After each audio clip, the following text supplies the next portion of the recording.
آج میری ڈیوٹی کا پہلا دن تھا۔ میں اپنی بس ہوسٹس کی وردی پہنے چہرے پر مسکراہٹ سجائے آنے والی مسافروں کو خوش آمدید کہہ رہی تھی۔ یہ بس کراچی سے کوئٹہ جانے والی تھی۔ بڑی مشکل سے مجھے یہ نوکری ملی تھی، تنخواہ بھی معقول تھی، لیکن میں یہ نہیں جانتی تھی کہ بس ہوسٹس کے ساتھ بھی ویسا ہی سلوک برتا جاتا ہے جیسا کہ ایئر ہوسٹس کے ساتھ۔ جس بس میں ہوسٹس کا کام کر رہی تھی وہاں کافی سہولیات تھیں، کیونکہ کراچی سے کوئٹہ کا سفر کافی طویل تھا، اس لیے کھانے تک کا انتظام بس میں کیا گیا تھا اور مجھے خاص تاکید کی گئی تھی کہ مجھے وہاں موجود تمام مسافروں کے ساتھ بہت ہی خوش اسلوبی سے پیش آنا ہے، کیونکہ جتنا میرا اخلاق اچھا ہوگا اتنے ہی لوگ اس بس میں سفر کریں گے۔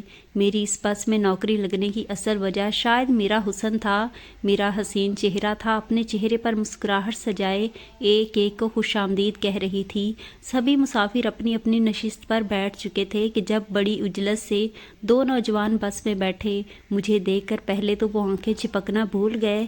میں نے انہیں خوش آمدید کہتے آگے بڑھنے کا اشارہ کیا، لیکن آگے جاتے ہوئے ان کے ہاتھوں نے میری کمر پر گستاخیاں کی تھیں، لیکن میں اسے محض اتفاق سمجھی تھی، کیونکہ بس میں گزرنے کی جگہ کم تھی۔ مگر جیسے ہی سفر شروع ہوا، آخری نشست پر بیٹھے دونوں نوجوان مسلسل مجھے دیکھنے لگے کہ میری نظر ان پر جا کر ٹکی۔ میں نے دیکھا وہ دونوں مجھے ہی دیکھ رہے تھے۔ ان کی تیز نظریں میرے یونیفارم پر تھیں، جو کہ کافی چست تھا۔ اس یونیفارم کو دیکھ کر برا تو مجھے لگا تھا، لیکن میں اعتراض نہیں کر سکتی تھی، ورنہ مجھے نوکری سے ہاتھ دھونے پڑتے۔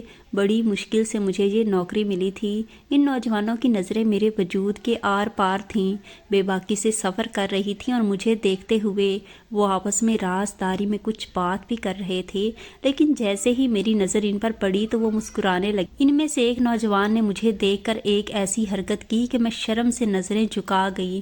مجھے دیکھ کر اس نے اپنے ہونٹوں پر زبان پھیری اور اس کی اس حرکت کو دیکھ کر میرا جی چاہا میں اس کا منہ توڑ دوں۔ ساتھ ہی دوسرے نوجوان نے اپنی آنکھ بند کر کے فلائنگ کس بھی کی۔ میں نے بڑی مشکل سے ان کی اس حرکت کو ضبط سے برداشت کیا۔ شاید وہ نوجوان اس بس میں بیٹھے اس لیے تھے کیونکہ انہیں معلوم تھا کہ یہاں بس ہوسٹس لڑکی ہے۔ یہ میری بے بسی تھی کہ میں نے اپنی نظروں کا زاویہ بدلا تھا اور سوچا کہ میں اب ان کی طرف دیکھوں گی بھی نہیں۔ ابھی 15 منٹ ہی ہوئے تھے بس کو چلتے ہوئے کہ جب ان نوجوانوں نے مجھے سیٹی مار کر پھر سے اشارہ کیا۔ ان کی ایسی غیر اخلاقی حرکت پر میں تلملا کر رہ گئی تھی۔ حالانکہ وہاں پر اور بھی بہت سے نوجوان مرد اور خواتین بیٹھے تھے، سبھی تمیز کے دائرے میں رہ کر مجھ سے بات کر رہے تھے، لیکن وہ دونوں اوباش قسم کے لڑکے اپنی گھٹیا تربیت کا ثبوت دے رہے تھے۔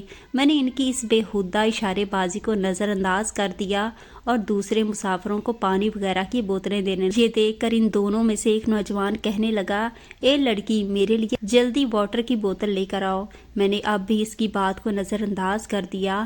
تمام مسافروں کو میں پانی کی بوتل دے رہی تھی۔ جب باری ان دونوں نوجوانوں کی آئی تو میں نے بوتل ان میں سے ایک نوجوان کی طرف بڑھا دی، کیونکہ یہ میری ڈیوٹی تھی، لیکن میں نہیں جانتی تھی کہ وہ ہر حد پار کر جائے گا۔ کہنے لگا، اف، بڑی آگ لگی ہوئی ہے اندر، اب پانی سے ہی اسے بجھانا پڑے گا۔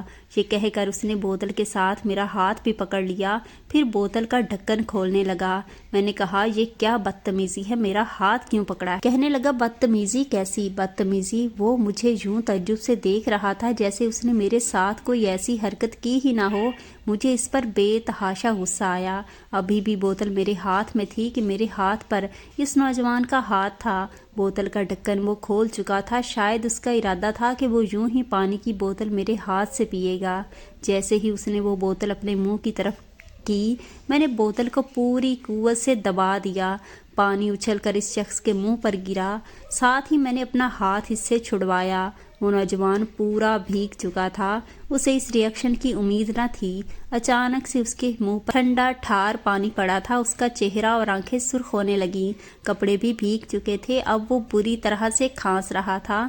پانی شاید اس کے حلق اور ناک میں جا چکا تھا۔ جلدی سے اس نے خود کو سنبھالا، کہنے لگا، یوں بلڈی تمیز نہیں ہے تمہیں یوں کرتے ہوئے؟ تمہیں کام کرنے کی اس کے یوں چلانے پر بہت سے مسافر پیچھے کی جانب دیکھنے لگے۔ میں نے ایک زوردار تھپڑ اس کے منہ پر غلام نہیں ہوں میں تمہاری، خریدا نہیں ہے تم نے مجھے کہ جو چاہے بدتمیزی کرتے رہو، میں تم لوگوں کی بیہودہ حرکتوں کو نظر انداز کرتی رہوں۔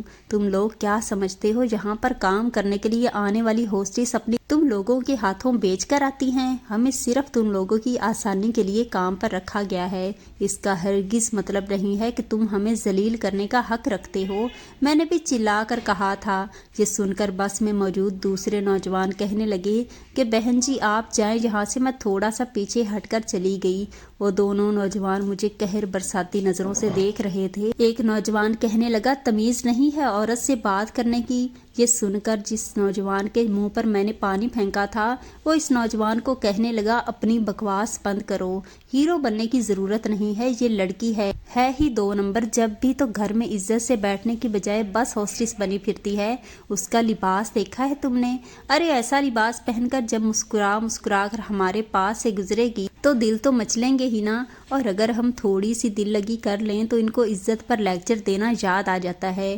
ارے اگر اتنی ہی عزت دار ہوتی تو گھر میں برقع پہن کر بیٹھتی، جہاں بس میں بس ہوسٹس بننے کی کیا ضرورت تھی کہ اتنی ننھی منی ہے، اسے نہیں پتا کہ ایئر ہوسٹس اور بس ہوسٹس کو لوگ کن نظروں سے دیکھتے ہیں۔ ان دونوں کی بات سن کر میرا چہرہ غصے سے تمتمانے لگا۔ میں جانتی تھی کہ یہ ہمارے معاشرے کا ایک گھنونا روپ ہے، جہاں پر ایئر ہوسٹس اور بس ہوسٹس کو مفت کا مال سمجھا جاتا ہے۔ وہاں موجود خواتین کہنے لگی عورت ہمیشہ مجبوری سے باہر نکلتی ہے، لیکن یہ ہمارا فرض ہے کہ ہم ایسی خواتین کو بھی عزت دیں، اس لیے تم معافی مانگو اس لڑکی سے۔ تمام بس کے مسافر ان نوجوانوں سے کہنے لگے کہ وہ مجھ سے معافی مانگے ورنہ انہیں بس سے اتار دیا جائے گا۔ بس ڈرائیور بھی یہی بات کہنے لگا کہ اگر ان دونوں نے مجھ سے معافی نہ مانگی تو وہ بیچ راستے میں ان دونوں نوجوانوں کو بس سے اتار دیں گے، اس لیے ان دونوں نوجوانوں نے مجھ سے معذرت کی۔ میں نے بھی معاف کر دیا۔ میں نے سمجھا کہ شاید بات یہی ختم ہو چکی ہے، لیکن نہیں، بات تو ابھی شروع ہوئی تھی۔ پھر تو یہ اس نوجوان کا معمول بن گیا تھا جس کے منہ پر میں نے پانی پھینکا تھا۔ جب بھی میں بس پر میری ڈیوٹی ہوتی وہ اسی کی ٹکٹ خرید کر سوار ہو جاتا، گزرتے ہوئے میری کمر کے ساتھ ٹچ ہوتے ہوئے گزرتا۔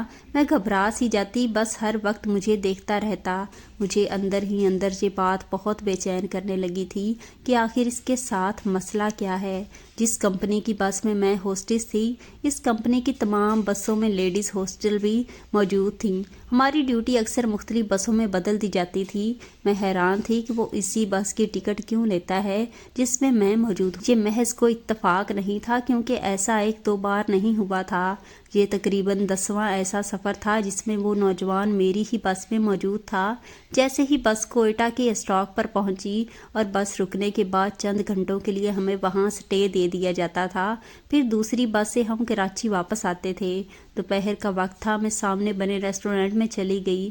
وہاں پر ہمیں کمپنی کی طرف سے کھانا کھا رہی تھی جب وہ نوجوان میری ٹیبل پر سامنے کرسی کھینچ کر بڑی بے تکلفی سے بیٹھ گیا۔ میں نے اسے دیکھ کر تیوری چڑھائی تھی۔ میں نے کہا آپ یہاں کیوں بیٹھے ہیں؟ پلیز یہاں سے اٹھ کر چلے جائیں۔ کہنے لگا میں تم سے معافی مانگنا چاہتا ہوں، اس دن واقعی بہت بڑی غلطی ہو گئی تھی۔ میں نے کہا کہ آپ پہلے بھی کہہ چکے ہیں اور میں آپ کو معاف بھی کر چکی ہوں، بات ختم ہو چکی ہے۔ کہنے لگا اگر آپ نے مجھے معاف کیا ہوتا تو مجھے اپنی بس میں دیکھ کر ماتھے پر غصے سے بل نہ ڈالتی۔ آپ جب بھی مجھے کھانا سرو کرتی ہیں آپ کے چہرے پر ناگواری سی ہوتی ہے۔ میں جانتا ہوں آپ نے دل سے مجھے معاف نہیں کیا۔ میں نے کہا دیکھیں مسٹر، بات ختم ہو چکی ہے، بہتر ہے کہ آپ اسے ختم ہی رہنے دیں۔ میں نے آپ کو دل سے معاف کیا اور میں نے یہ قصہ ختم کر دیا ہے، لہٰذا بہتر ہے کہ آپ نئے سرے سے اسی واقعے کو دہرا کر میرے صبر کا امتحان نہ لیں۔ پھر جو بات اس نے مجھ سے کہی وہ میرے ہوش اڑانے کے لیے کافی تھی۔ کہنے لگا کہ دیکھنے مس، میں بہت شریف قسم کا لڑکا ہوں۔ اس دن میں نے جو کچھ کیا بس اپنے اس اوباش دوست کی وجہ سے کیا، وہ ہے ہی ایسا۔ میں نہیں جانتا تھا کہ میری یہ حرکت آپ پر اتنی گراں گزرے گی۔ میں نے کہا آپ اس بات کو چھوڑ دیں تو بہتر ہے۔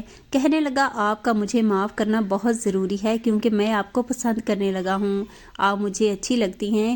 یہ کہنا تھا کہ میرا تو غصے سے برا حال تھا۔ میں فوراً سے کھڑی ہو گئی۔ میں نے کہا تم یہاں سے دفع ہو جاؤ، تم نے مجھے سمجھ کیا رکھا ہے؟ تم یہاں پر یہ ڈرامے بازی کرو گے اور میں تمہاری باتوں میں آ کر بیوقوف بن جاؤں گی؟ دیکھو مسٹر ایسی اچھی حرکتوں سے میں خوب واقف ہوں، مجھے زیادہ بنانے کی کوشش مت کرو۔ میرا لہجہ اتنا بلند تھا کہ وہ وہاں پر بیٹھے تمام لوگ ہم دونوں کی طرف دیکھنے لگے۔ اس بار اس نوجوان کا چہرہ غصے سے سرخ ہوا تھا، وہ فوراً سے اٹھ کر وہاں سے چلا گیا۔ غصہ تو مجھے بھی بہت آنے لگا تھا۔ اس شخص نے مجھے سمجھ کیا رکھا تھا؟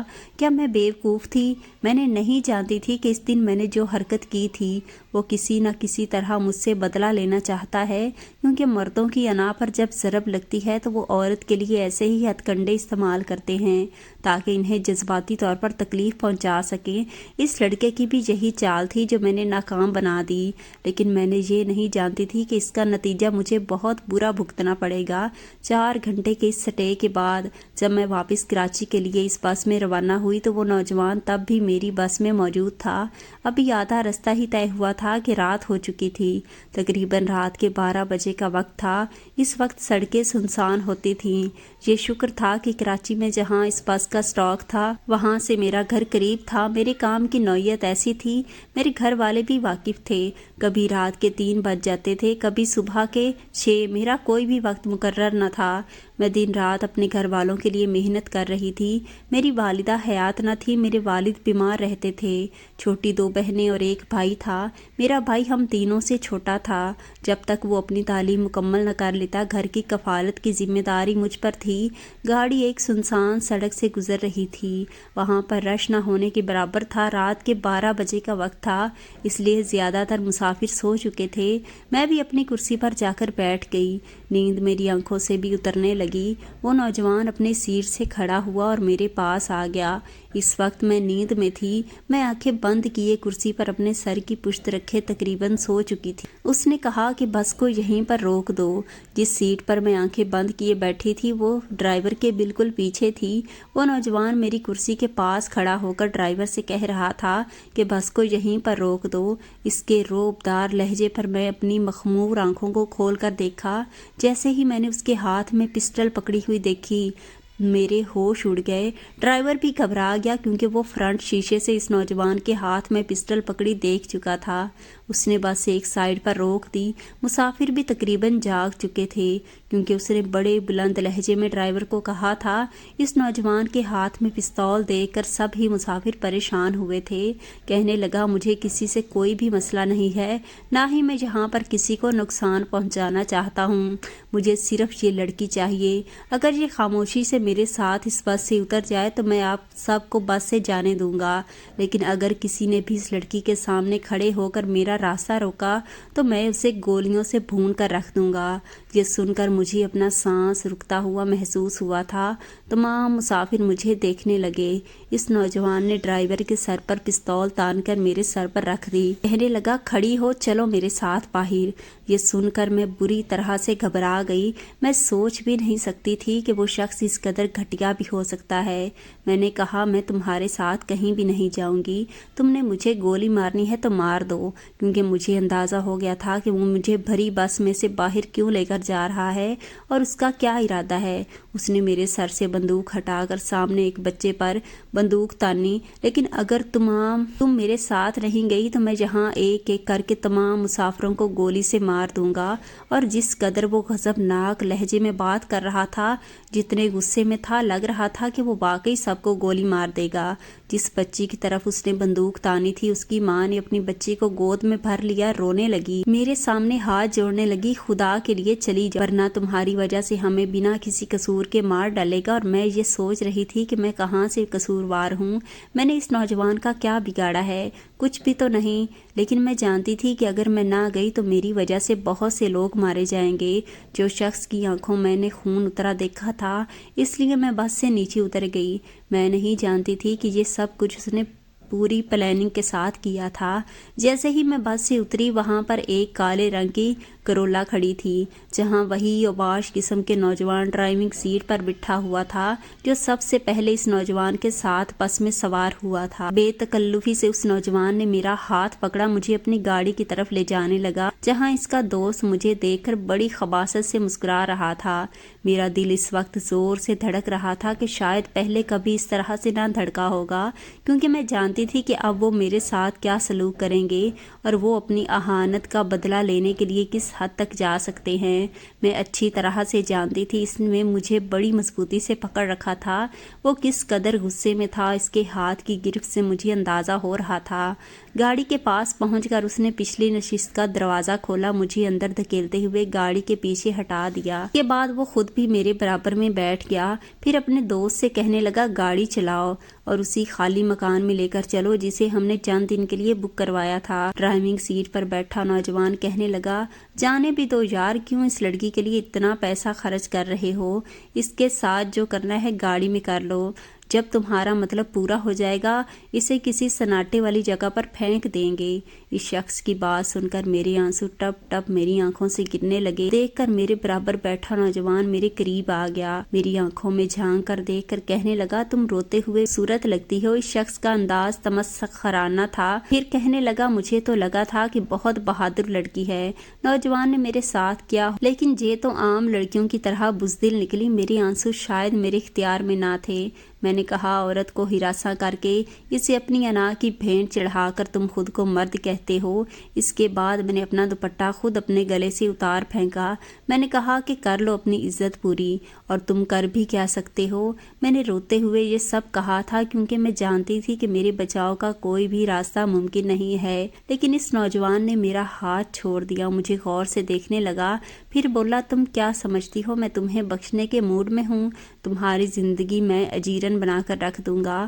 پھر بڑے غصے سے اپنے دوست سے کہنے لگا گاڑی تیز چلاؤ اور اسی گھر کی جانب لے کر چلو جو میں نے بک کروایا تھا۔ فرنٹ سیٹ پر بیٹھا نوجوان گاڑی بہت تیزی سے چلانے لگا۔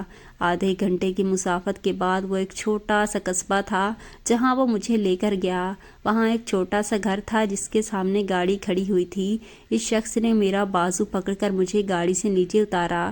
جب تک وہ مجھے گھر کے پاس لے کر آیا اس کا دوست گھر کا تالا کھول چکا تھا۔ مجھے گھر کے اندر لے جا کر وہ شخص اپنے دوست کو کہا کہ نکاح خواہ کا انتظام کرو اور ابھی اسے یہاں لے کر آؤ۔ یہ سن کر اس کا دوست اسے دیکھنے لگا، کہنے لگا کیا پاگل ہو گئے ہو یار، یہ لڑکی شادی کے قابل تھوڑی ہے، بس تم اپنا بدلہ لو، دفع کرو اسے۔ اس نوجوان نے اپنے دوست کو غور کر دیکھا، کہنے لگا جو کہا ہے وہ کرو۔ وہ کہنے لگا رات کے 2 بجے یہاں تمہیں کون سا نکاح خواہ ملے گا؟ اس نوجوان نے اپنی پسٹل اپنے دوست کو پکڑائی، کہنے لگا یہ دکھاؤ، وہ نکاح خواہ خود بخود آ جائے گا۔ اس کا دوست کندھے اچکاتا باہر چلا گیا۔ وہ نوجوان مجھے اس گھر کے اندر گھسیٹتے ہوئے کمرے کے اندر لے گیا، مجھے کمرے کے اندر موجود بیڈ پر زور سے پٹخا، کہنے لگا اگر تم نے نکاح ان کے سامنے کوئی بھی بدتمیزی کی تو یاد رکھنا اپنے دوست اور نکاح خواہ کے سامنے تمہیں بے آبرو کروں گا۔ میں اس شخص کی گھٹیا سوچ پر ایسے ہکا بکا اسے دیکھ رہی تھی۔ کچھ ہی دیر میں نکاح خواہ بھی وہاں پر آ چکا تھا۔ میں نے خاموشی سے اس نوجوان کے ساتھ نکاح کر لیا۔ نکاح ہوتے ہی وہ نکاح خواہ واپس چلا گیا تھا۔ اس کا دوست کب آئے گا؟ اس کے دوست کی بات سن کر میرا دل بیٹھنا شروع ہو گیا تھا۔